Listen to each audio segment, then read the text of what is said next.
السلام علیکم۔ امید ہے آپ سب خیریت سے ہوں گے۔ آج ہم گیندا کتاب میں سے تفہیم آئیے ماحول کا خیال رکھیں صفحہ نمبر 56 اور 57 کی پڑھائی کریں گے اور اس تفہیم کی جانچ لی جائے گی۔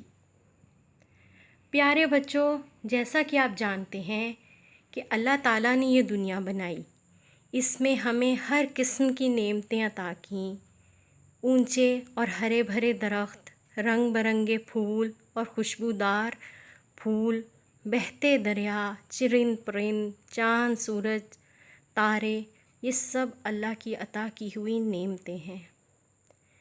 اب یہ ہمارا فرض ہے کہ ہم ان نعمتوں کی قدر کریں اور اپنے اللہ کا شکر ادا کریں۔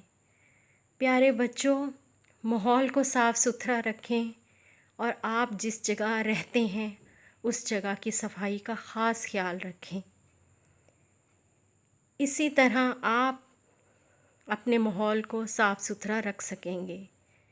تو ماحول کو صاف ستھرا رکھنے کے لیے آپ کو گندگی نہیں پھیلانی چاہیے۔ اپنے ارد گرد کوڑا کرکٹ کو کوڑا دان میں ڈالیں۔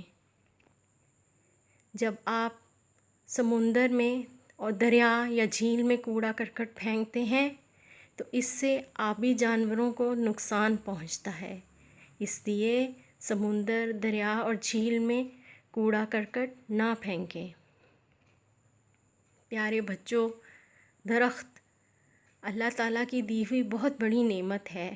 یہ آپ کو آکسیجن دیتے ہیں اور آکسیجن سانس لینے میں مدد کرتے ہیں، اس لیے درخت نہ کاٹیں۔ پانی اللہ تعالیٰ کی بہت بڑی نعمت ہے، پانی ضائع نہ کریں۔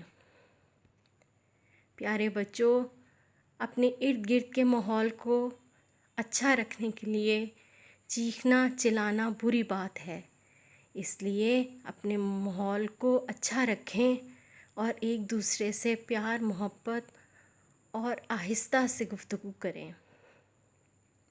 اسی طرح اگر آپ ان باتوں پر عمل کریں گے تو آپ اپنے ماحول کو صاف ستھرا رکھ سکیں گے۔ تو آئیے تفہیم کی پڑھائی شروع کرتے ہیں۔ آپ اپنی پینسل اپنے پاس رکھیں گے۔ اللہ تعالیٰ نے جب دنیا بنائی تو یہ بہت صاف ستھری اور خوبصورت تھی۔ جب حضرت انسان اس زمین پر بھیجے گئے تو انہوں نے اپنے چھوٹے چھوٹے فائدوں کے لیے اور اپنی لاپرواہی سے دنیا کو بدصورت اور گندا کر دیا۔ مثلاً اپنے فائدے کے لیے جنگل کے جنگل کاٹ دیے تاکہ لکڑی بیچ کر پیسے حاصل کر سکے۔ اپنے گھروں اور کارخانوں کی گندگی جھیلوں، دریاؤں اور سمندروں میں پھینکی۔ اس سے نہ صرف زمین گندی ہوئی بلکہ بہت سے آبی جانوروں، پرندوں اور خشکی کے جانوروں کی نسلیں ہی ختم ہو گئیں اور ہوتی جا رہی ہیں۔ اگر ہم نے اب بھی اس تباہی کو نہ روکا تو بہت سے خوبصورت جانور ختم ہو جائیں گے اور دنیا بدصورت ہو جائے گی۔ جھیلوں، دریاؤں میں گندگی پھینکنے سے پینے کے پانی کی شدید کمی ہوتی جا رہی ہے، جس سے انسانی زندگی کو شدید خطرہ ہے۔ یہ کچھ جانور ہیں آپ کے سامنے تصویر میں دیے گئے جن کی نسلیں ختم ہوتی جا رہی ہیں۔ ان میں مارخور، پانڈا اور سبز کچھوے شامل ہیں۔